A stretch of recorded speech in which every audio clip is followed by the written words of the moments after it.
اب دعوت ہے یہ کیسے دی جائے، اس کے بھی چند طریقے ہیں۔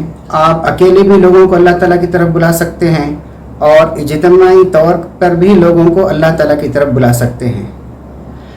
اگر ہم اکیلے بلائیں یا اجتماعی طور پر بلائیں، علماء کی سرپرستی میں اس کام کو سیکھ کر کرنا ہے۔ آپ کو جو بھی جماعت پسند ہو اس جماعت کے ساتھ جڑیے، ان کے ساتھ علماء کی سرپرستی میں لوگوں کو اللہ کی طرف بلائیے۔ لوگوں کو اللہ کی طرف بلانا کیا ہے؟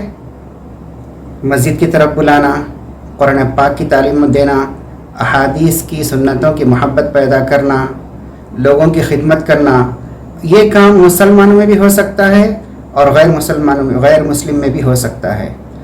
آپ اسپیکر ہیں، اچھے اسپیکر ہیں، اچھے بیان کرنے والے ہیں، اپنے بیانوں سے لوگوں کو اللہ تعالیٰ کی طرف بلائیے۔ آپ اچھے قلم کار ہیں، آپ کتابیں لکھ کر لوگوں کو اللہ کی طرف بلائیے۔ جیسے اذان بھی ایک دعوت ہے، تو دعوت کی کئی شکلیں ہیں۔